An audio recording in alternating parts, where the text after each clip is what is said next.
우리 함께 하나님 말씀 보도록 그렇게 하겠습니다. 출애굽기 35장입니다. 하나님 말씀 출애굽기 35장 1절에서 9절까지 우리 같이 한 목소리 읽도록 그렇게 하겠습니다. 같이 읽습니다. 모세는 이스라엘 자손의 온 회중을 모아놓고 말하였다. 주님께서 당신들에게 실천하라고 명하신 말씀은 이러합니다. 엿새 동안은 일을 해야 합니다. 그러나 일의 날은 당신들에게 거룩한 날, 곧 주님께 바친 완전히 쉬는 안식일이므로 그날에 일을 하는 사람은 누구든지 사형에 처해야 합니다. 안식일에는 당신들이 사는 어디에서도 불을 피워서는 안 됩니다. 모세가 이스라엘 자손의 온 회중에게 말하였다. 이것은 주님께서 내리신 명령입니다. 당신들은 각자의 소유 가운데에서 주님께 바칠 예물을 가져오십시오. 바치고 싶은 사람은 누구나 주님께 예물을 바치십시오. 곧 금과 은과 동과 정색 실과 자색 실과 홍색 실과 가는 모시 실과 염소 털과 붉게 물들인 순양 가죽과 돌고래 가죽과 아카시아 나무와 등잔용 기름과 개신료 기름에 넣는 향품과 분향할 향에 넣는 향품과 에봇과 가슴바지에 박을 황옥 송옥수와 그 밖에 보석들입니다. 아멘. 네, 이제 우리 출애굽기를 마무리해 가는데요. 뒤에 있는 부분들은 앞에서 했던 부분들이니까 정리해 갈 것입니다. 우리 출애굽기 전체를 보게 되어지면 그 내용은 이렇게 되어져 있죠. 하나님이 애굽에서 이스라엘을 출애굽시키십니다. 그리고 그들 인도했던 것이 시내산이었고요. 왜 시내산에 인도했느냐? 그들과 언약을 맺기 위해서 인도하셨습니다. 그래서 시내산에서 출애굽기 19장을 보면 이스라엘과 언약을 맺으시고, 그리고 모세는 그 언약을 맺은 이후에 시내산에 올라가 하나님의 율법도 받고 성막도 어떻게 지을 것인가를 받습니다. 그때 밑에서는 이제 금송아지 우상을 만들게 되어지고, 그 언약을 파기합니다. 그러자 이제 급하게 모세가 내려와서 이제 그 언약을 파기한 그들, 그래서 하나님의 언약적 저주와 언약적 죽음으로 다 죽어야 되는데 모세의 생명을 건 중보기도를 통하여서 하나님은 그들을 용서하십니다. 그리고 지난주 살펴봤던 것처럼 4장에서 하나님이 다시 그들과 함께 언약을 맺으시려고 모세를 시내산에 부르셔요. 그리고 시내산에 이제 언약을 맺고 내려와서 모세가 했었던 첫 번째 하나님의 말씀을 전한 것이 이것입니다. 우리 35장 1, 2절로 한번 가볼까요? 35장 1절, 2절 같이 읽습니다. 모세는 이스라엘 자손의 온 회중을 모아놓고 말하였다. 주님께서 당신들에게 실천하라고 명하신 말씀은 이러합니다. 엿새 동안은 일을 해야 합니다. 그러나 일의 날은 당신들에게 거룩한 날, 곧 주님께 바친 완전히 쉬는 안식일이므로 그날에 일을 하는 사람은 누구든지 사형에 처해야 합니다. 2절 두 번째 줄 보면 일의 날은 당신들에게 거룩한 날, 곧 주님께 바친 완전히 쉬는 안식일 밑줄 그어주시고요. 언약을 하나님 앞에 새 언약을 맺은 다음에 하나님이 첫 번째 주신 말씀이 안식일 말씀입니다. 그 말씀이 얼마나 이제 강조했든지 뒤에 보게 되어지면 누구든지 사형에 처해야 된다. 안식일을 어기면 사형에 처할 정도로 강하게 말씀하셔요. 그런 부분들은 나중에 제가 좀 더 잘 풀어 설명하겠습니다. 오늘 보게 되어지면 이런 거예요. 출애굽기 전체를 보면 출애굽기 25장부터 31장까지는 성막을 어떻게 지을 것인가를 말씀하셔요. 그런데 그 성막을 어떻게 지을까 말씀하시고 마무리로 이렇게 하십니다. 우리 31장 13절 같이 읽죠. 시작. 너는 이스라엘 자손에게 일러라. 너는 안식일을 지켜라. 이것이 너희 대대로 나와 너희 사이에 세워진 표징이 되어. 여기까지 할까요? 성막을 어떻게 지어라 말씀하시고 마무리를 뭘 안식일을 말씀하셨어요. 근데 이제 32, 34장에서 금송아지 사건이 있고 다시 새 언약을 맺어요. 그리고 내려와서 이제 오늘 35장부터 39장까지 실제로 성막을 만듭니다. 근데 성막을 만들기 전에 가장 먼저 주신 말씀이 안식일 말씀이에요. 그렇다면 성경에서 출애굽기에 보면 안식에 대한 이야기를 5번이나 하셔요. 5번. 그 정도로 안식일은 중요한 거예요. 그래서 성막을 다 말씀하시고 안식일을 말씀하고 안식일을 말씀하시고 그 안식일 가운데 성막을 지켜 드리시는 거예요. 이렇게 말씀하시는 하나님의 의도가 있겠지요. 그 하나님의 의도는 성막이 우상이 되면 안 돼요. 어떻게 보면 성막은 굉장히 이제 이스라엘 백성들이 심혈을 기울여서 만든단 말이에요. 하나님은 그걸 어떻게 만드실 것인가도 출애굽기 내용의 반절이 성막에 대한 이야기예요. 그래서 성막의 진짜 해야 될 본질을 놓치고 성막이 왜 필요한가? 성막에서 뭘 해야 될 것인가를 놓치고 성막 자체가 중요할 것 같아서 하나님은 결국 강조하여서 이 성막이 왜 필요한가? 왜 성막을 지으라고 하셨는가를 말씀하는데 그것은 안식이라는 거예요. 안식. 그래서 성막이 존재하는 이유는 하나님과 제사하는 것이잖아요. 하나님과 제사하는데 그 제사 중에 가장 중요한 제사가 안식일 날 모여서 함께 드리는 제사란 말이에요. 그래서 성막을 통해서 하나님과 만나는 시간, 성막을 통해서 하나님의 안식 가운데 들어가는 시간, 성막은 자체가 중요한 것이 아니라 성막을 통해 하나님의 안식을 경험하는 시간이다 라는 것들을 말씀하고 싶어서 계속해서 안식에 대한 이야기를 하고 있는 거예요. 하나님이 천지를 창조하실 때도 이렇게 하십니다. 우리 출애굽기 2장으로 한번 가볼까요? 같이 읽죠. 시작. 하나님은 하늘과 땅과 그 가운데 있는 모든 것을 다 이루셨다. 하나님은 하시던 일을 엿새날까지 다 마치시고 이렛 날에는 하시던 모든 일에 손을 떼고 쉬셨다. 아멘. 6일 동안 창조하셨어요. 그리고 제7일 이렛 날에는 쉬셨고 안식하셨어요. 사람을 언제 창조했느냐? 모든 걸 창조한 6일의 마지막에 사람을 창조했단 말이에요. 그리고 그 사람이 처음으로 맞이한 것이 뭐였어요? 안식이었어요.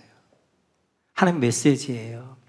하나님의 아담과 하와를 만드신 이유는 일꾼으로 만든 게 아니라 하나님의 안식 가운데 안식을 누리라고 만들었다는 거예요. 만약 아담과 하와를 일꾼으로 불렀다면 첫날 처음에 만들었겠죠. 그리고 일을 시켰겠죠. 그럼 모든 것을 다 만든 다음에 그걸 누리고 처음 맞이했던 것이 아담과 하와가 안식일이었단 말이에요. 하나님의 안식 가운데 거하는 것, 하나님의 거하는 것. 그래서 하나님의 사람을 창조하신 목적이 안식이고요. 그 하나님의 안식 가운데 안식의 은혜 가운데 누리는 것을 이제 부르셨고 그 일을 위하여서 안식이 깨어졌잖아요. 범죄함으로. 그런 그 안식을 다시 회복할 수 있는 것이 바로 뭐예요?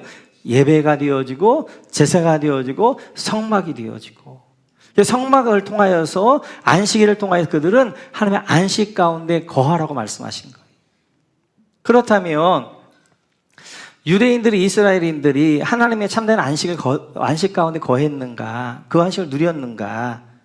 그렇지 않지요. 마태복음 11장을 보면 예수님이 이렇게 말씀하십니다. 같이 읽죠. 시작. 수고하며 무거운 짐을 지은 사람은 모두 내게로 오너라.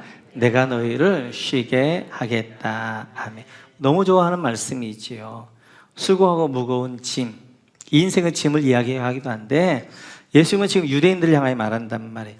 유대인이 가지고 있는 가장 무거운 짐이 뭐냐면 율법의 짐이에요. 율법 가운데서도 안식일법의 짐이에요. 그래서 율법이라는 것은 하나님의 자유함 가운데 하나님을 만나도록 한 통로가 되어지고 안식에 특별히 하나님을 만나고 하나님의 안식 가운데 거해야 되는데 유대인들은 하나님의 말씀을 잘 지키고 싶었어요. 말씀대로 살고 싶었어요. 그래 안식일을 기가 거룩히 지켜 이 한 말씀을 가지고 수백 가지의 규정을 만들었어요. 그러다 보니까 이걸 할 때, 안식일에 걸리지 않나? 이거 할 때, 안식일 걸리지 않나? 그래서 지금 어떤 일일까 했냐면, 이제 이스라엘 같은 데 가보면, 안식일 날에는 엘리베이터마다 엘리베이터 눌러주는 아르바이트들이 있습니다. 왜냐하면, 엘리베이터를 타고 올라가야 되는데 내가 누르면 일이 되는 거예요. 그러니까 내가 안 누르고 그걸 타면 아르바이트 하는 이방인 아이가 눌러주는 거예요. 그렇게 해서 아무 일도 못 하는 거예요. 그러니까 안식일의 짐 가운데 그 눌림 가운데 있는 거예요. 그를 향하여 지금 주님 초청하실 때 수고하고 무거운 짐, 율법의 짐, 안식의 짐 가운데 있는 너희들 내게로 와라. 나는 너희에게 쉼을 주고 안식을 주려고 왔다라고 주님이 말씀하시는 거예요.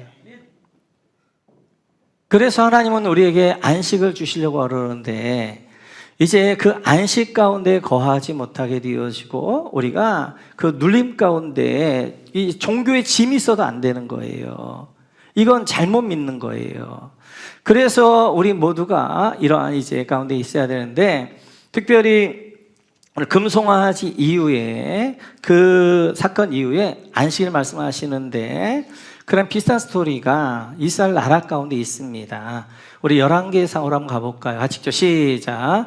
여로보암은 유다에서 행하는 절기와 비슷하게 하여 8째 달 보름날을 절기로 정하고 베델에다가 세운 제단에서 그가 만든 송아지들에게 제사를 드렸으며 그가 만든 베델의 산당에서 제사를 집행할 제사장들도 임명하였다. 남북으로 딱 나눠졌지요.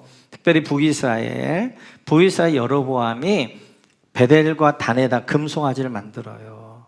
그래서 북이스라엘은 금송아지를 만들고 이게 하나님이라고 하게 되어져요. 하나님의 이름으로 금송아지를 섬긴단 말이에요. 그러자 하나님이 엘리야를 보냅니다. 엘리사를 보냅니다.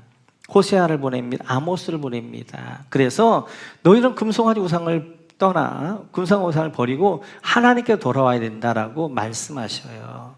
그런데 이스라엘 백성들은 안 듣습니다. 그러자 하나님이 북이스라엘을 아수르에 망하게 하셔요. 그래서 아수르의 북이스라엘 망하게 되어진 아수르의 정책은 혼합 정책이었어요. 민족과 민족을 섞어버리는 거였어요. 그래서 이방 민족들을 유대인들과 함께 섞어서 나온 사람들을 사마리아인 그럽니다. 그래서 이제 사마리아인들은 그래서 유대인들은 이방인 취급했고 개취급을 했단 말이에요. 그 사마리아인들을 회복하기 위해서 우리 예수님께서 사마리아로 가십니다. 우리 같이 한번 요한복음으로 가볼까요? 하시죠. 시작. 예수께서 사마리아에 있는 수가라는 마을에 이르셨다. 이 마을은 야곱이 아들 요셉에게 준 땅에서 가까운 곳이며 이렇듯이 사마리아 여인 우상숭배함으로 인하여서 망한 사람 우리들이에요. 우리들 다 하나님의 언약을 깨고 우상숭배했던 우리를 회복시키시려고 예수님이 사마리아로 들어가시는 거예요. 그때 이제 야곱의 우물에 앉아 계시는데 사마리아 여인이 나옵니다. 물동이를 입고 이야기를 하다가 어떤 이야기를 하냐면 예배로 가게 되어져요. 그 예배에 대해서 예수님께서 이렇게 말씀하셔요. 같이 한번 읽어볼까요? 같이 시작. 하나님은 영이시다. 그러므로 하나님께 예배를 드리는 사람은 영과 진리로 예배를 드려야 한다. 아멘. 그래서 이제 예배로 갑니다. 우상숭배 가운데 있었던 하나님의 저주와 이제 언약에 파괴했던 이들을 회복하시는 시간이 예배란 말이에요. 그래서 사마리아를 회복하는 것이 예배가 되어진. 그래서 예배를 말씀하셔요. 그러자 이 사마리아 여인이 28절에 보면 이렇게 되어져요. 같이 시작. 그 여자는 물동이를 버려두고 동네로 들어가서 사람들에게 말하였다. 아멘. 이제 여인의 물동이 필요 없는 거예요. 이제는 예수를 만난 거예요. 예배 가운데 이제 그 안에 참된 안식이 있는 거예요. 더 이상 목마르지 않는 거예요. 지금까지 목마르니까 한낮에 물 위로 왔는데 예수를 만나고 나니까 예배 가운데 들어가고 나니까 더 이상 이 물동이 필요 없는 거예요. 더 목마르지 않는 거예요. 안식 가운데 있는 거예요. 그러니까 물동이를 버려두고 갔다라고 이야기하게 되어져요. 예배란 뭐냐? 하나님을 만나는 시간인 줄로 믿습니다. 그래서 제사란 하나님과 끊어진 사람을 하나님과 만나게 하는 시간이 제사가 되어져요.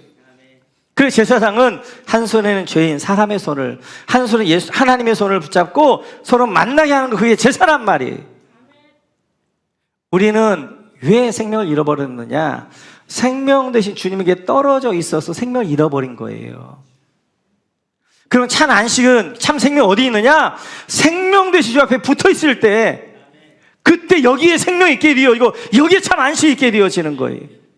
예배란 생명 대신 주 앞에 붙어 있게 하는 시간, 이게 예배란 말이에요. 우리는 한 주간 동안 살면서 때때로 여러 가지 죄악 때문에 생명이 떨어져 있을 수 있단 말이에요.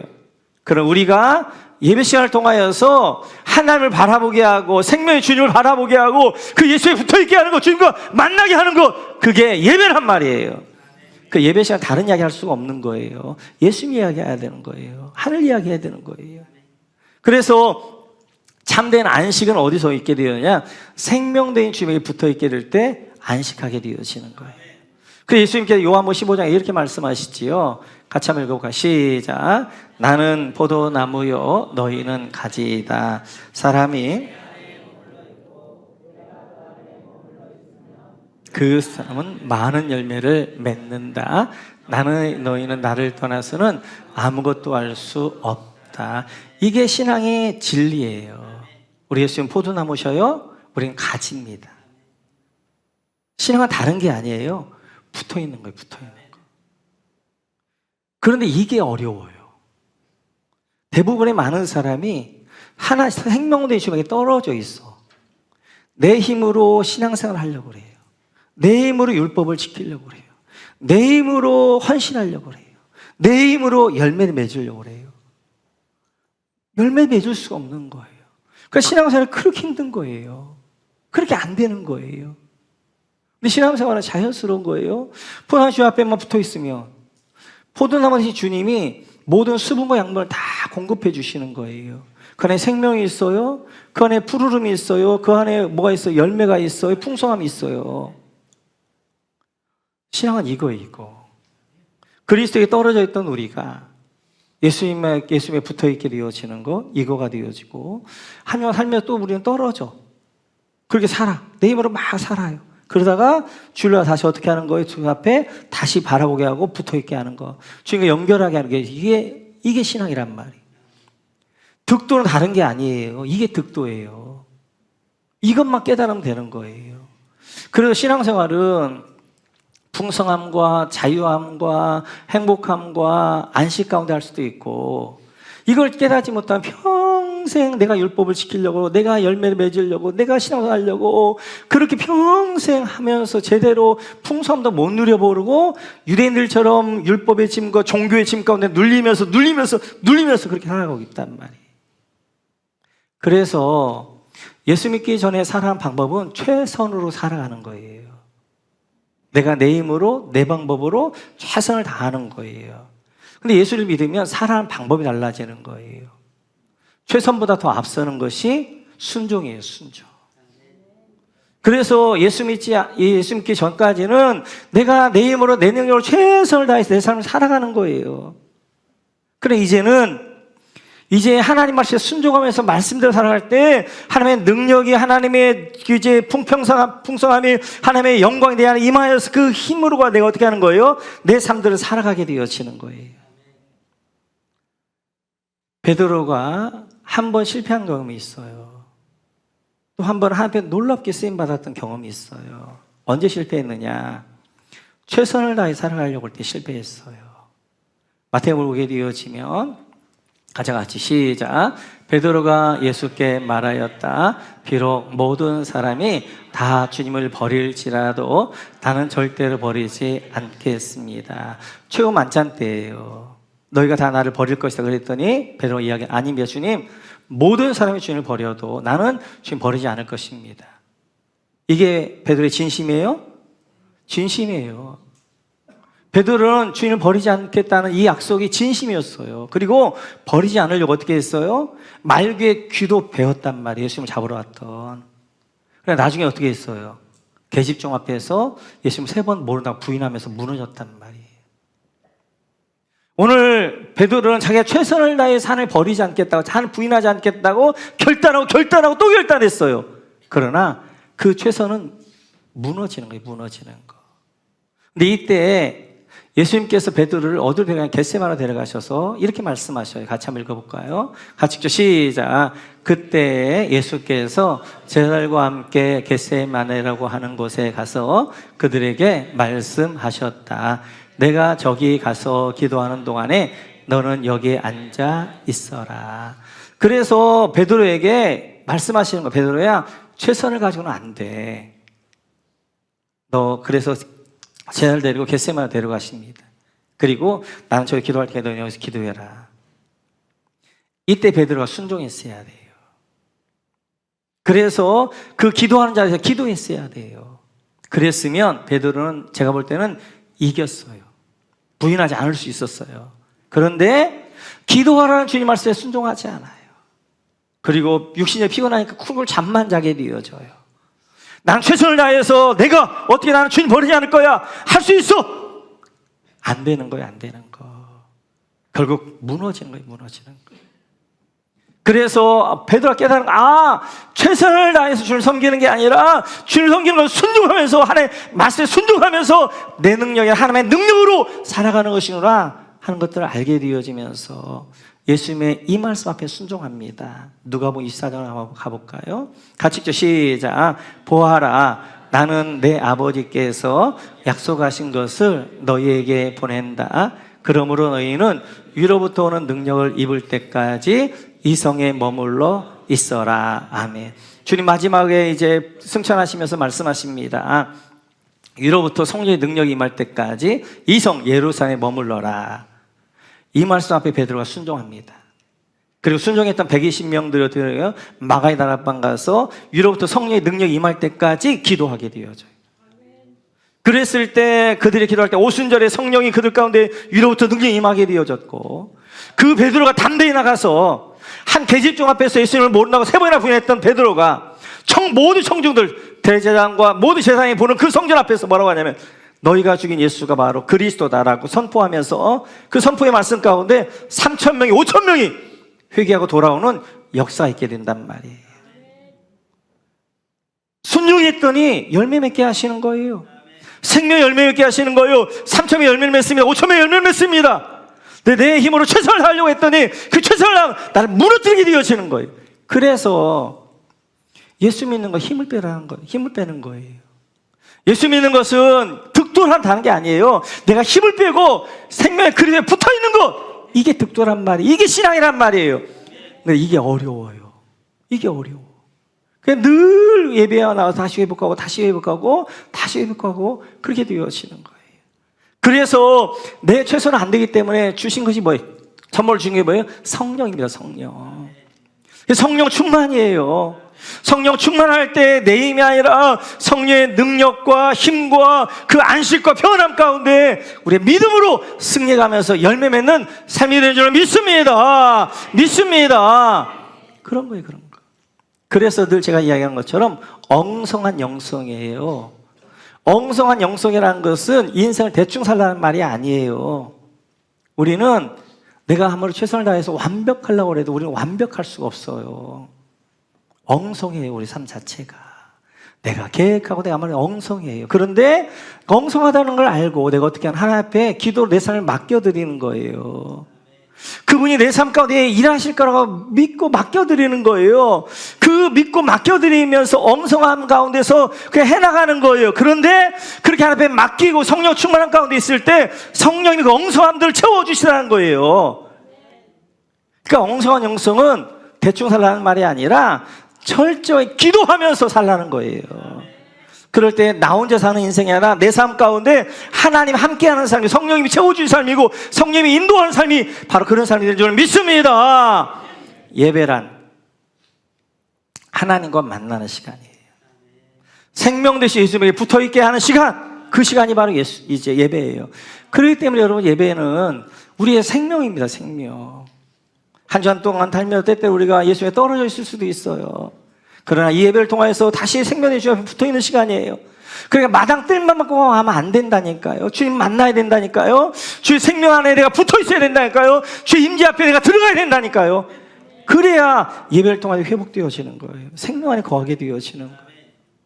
이게 깨달아져야 돼. 지금 제가 요즘 계속 어떤 이야기 하고 있는 거 아시죠? 어렵지 않아요. 근데 이것만 되면 신앙 끝나는 거예요. 이게 안 되니까 신앙 계속해서 어떻게 하는 거예요? 내가 다람쥐 햇박이 들듯이 내가 내 힘을 하려고 하니까 또 넘어져. 늘 이런 삶들을 살아간단 말이에요. 예배는 두 번째, 하나님 앞에 헌신을 결단하는 것입니다. 그게 예배가 되어져요. 오늘 이제 보시면 35장 4절 이하를 쭉 보면 그 성막에 뭐가 필요한가 목록을 쭉 설명하게 되어져요. 이거 필요하고 청색실, 자수액실, 순양 가죽, 돌고래 가죽 쭉 하게 되어집니다. 그리고 36장 4절과 5절로 한번 가볼까요? 4절과 5절 같이 읽죠. 시작. 그래서 성소에서 일을 하는 기술이 있는 모든 사람이 하던 일을 멈추고 모세에게로 와서 이르기를 백성들이 주님께서 명하신 일을 하는데 쓰고도 남을 만큼 많은 것을 가져오고 있습니다. 이렇게 이 목록이 필요하다고 그러니까 백성들이 헌신하게 되어진 거예요. 그래서 여러분 4절에 보니까 하던 일을 멈추고 밑줄 그어주시고, 일하는 사람들이 일을 못하는 거예요. 너무 많이 매일매일 가져오니까.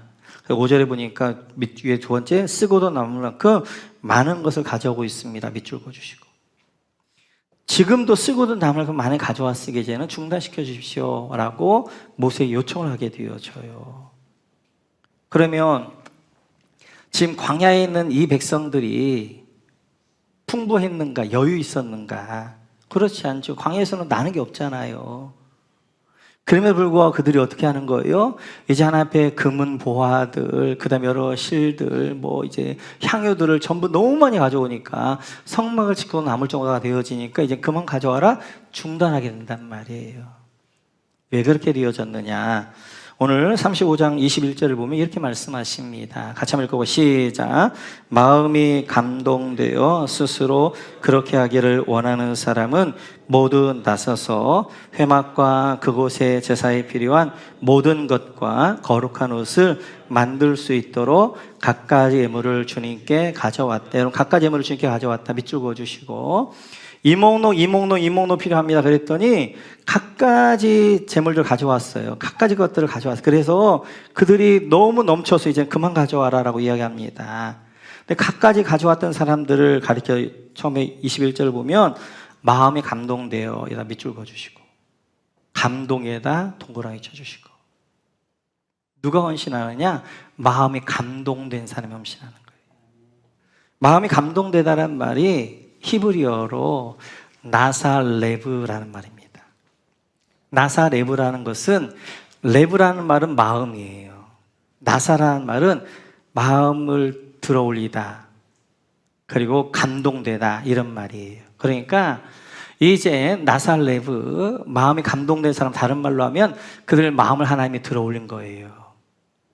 마음을 들어올린 거예요. 그래서 모세가 이제 하나님 말씀을 전하고 하나님의 성전을 건축하는데 이렇게 필요합니다 그랬더니 그 가운데 마음이 들어올린 사람들, 마음이 감동된 사람들이 있어요. 나사레브한 사람들이 있어요.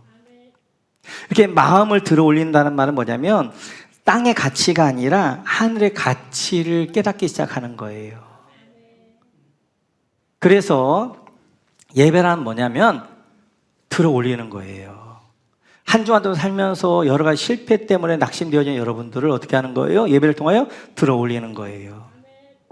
한 주간 동안 살면서 낙심된 마음으로 주저앉았던 분들 어떻게 하는 거예요? 예배를 통하여 들어올리는 거예요. 염려함 가운데 무너졌던 분들 어떻게 하는 거예요? 하나님의 소망으로 들어올리는 거예요. 여러 가지 것들 가운데, 그래서 여러분이 이 땅 가운데 무너졌던 마음들, 무너졌던 삶들을 어떻게 하는 거예요? 들어올리는 시간이 예배란 말이에요. 특별히 여러분들 들어올려서 어떻게 하는 거예요? 땅의 가치가 아니라 하늘의 가치를 깨닫게 시작하는 거예요. 그러면 하나님이 이렇게 우리의 마음을 들어올릴 때, 나사레브 할 때, 하나님 우리 감동할 때 우리가 세 가지를 깨닫게 되어지는 거예요. 첫째는 나에게 있는 것은 내 것이 아니라 하나님의 것이라는 걸 깨닫게 되어지는 거예요. 지금 이스라엘 백성들이 생각해 보니까 자기에게 있는 금은보화 자기 게 아니에요.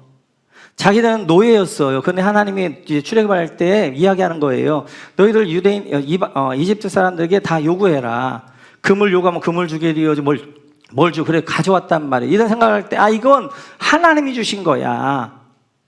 그러니까 하나님이 원할 때 어떻게 그 하나님 앞에 드리는 거란 말이에요. 이제 마음이 들어올리지 아니하면 땅의 가치 가운데 있는 사람들은 내게 있는 것들이 내 거라 생각하는 거예요. 그러니까 내 걸 드린다고 생각하니까 아까운 거예요. 그러나 마음이 들어올려서 하늘의 가치 가운데 있는 분들은 내게 있는 건 내게 아니라 하나님의 것이다. 내 시간도 내 몸도 내 물질도 하나님의 것이라고 하게 되어지니까 기쁨을 앞에 들으며 헌신한 삶을 하게 되어지는 거예요.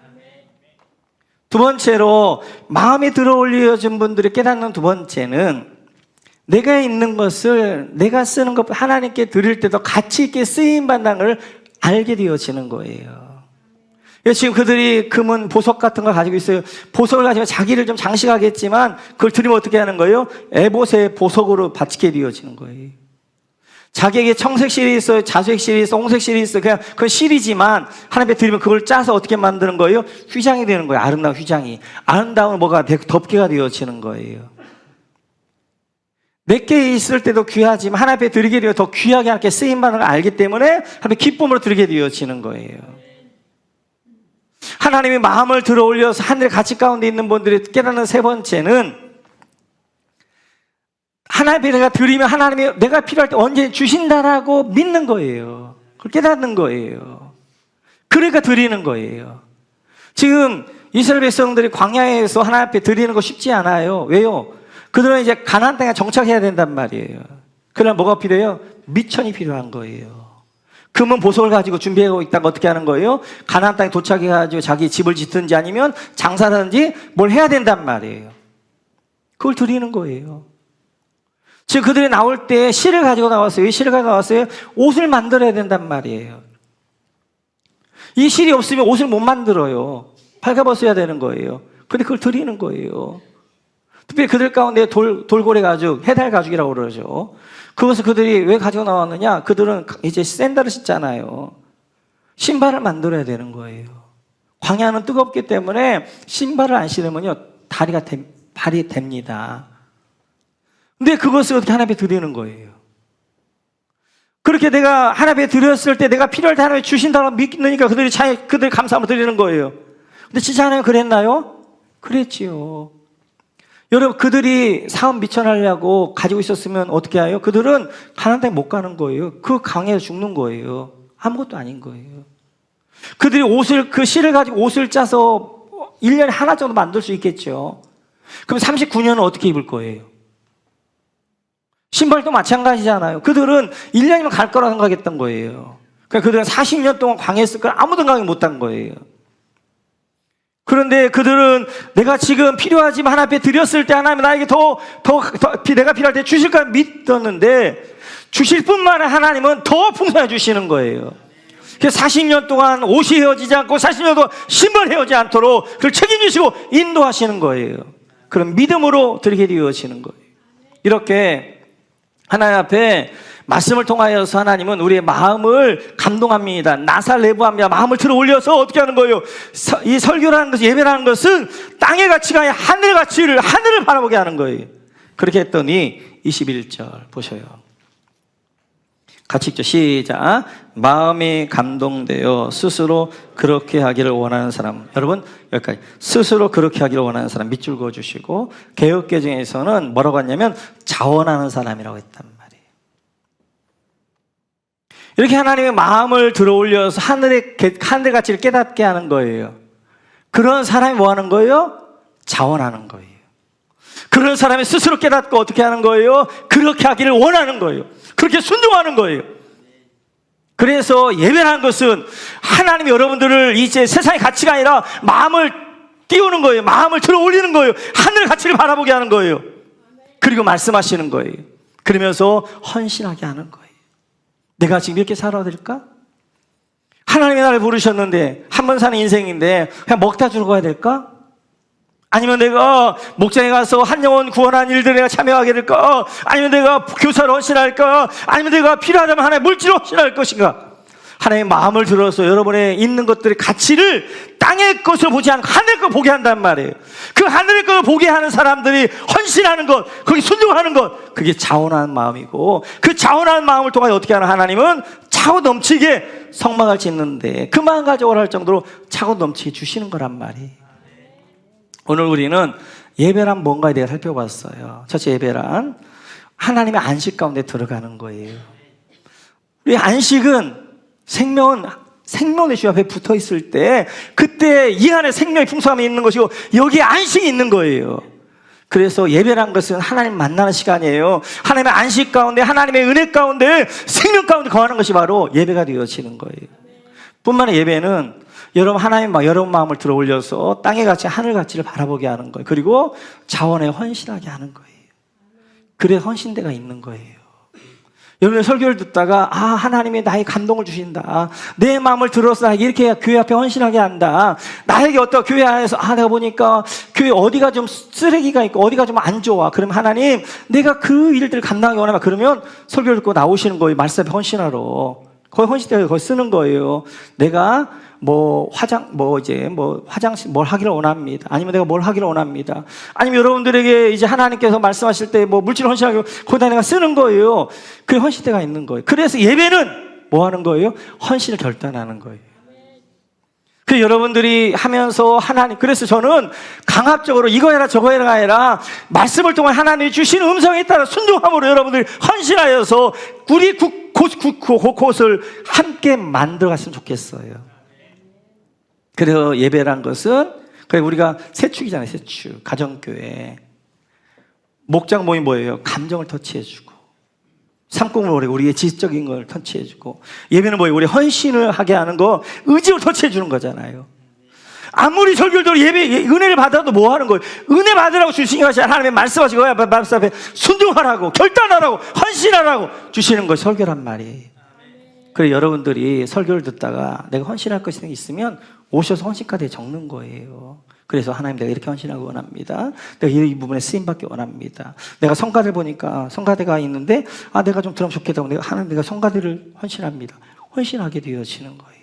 꼭 기억하셔서 예배란 첫째는 하나님의 안식을 누리는 것이고 둘째는 헌신을 결단하는 것입니다. 우리 안에 풍성한 예배 은혜가 있기를 주님의 이름으로 축원합니다.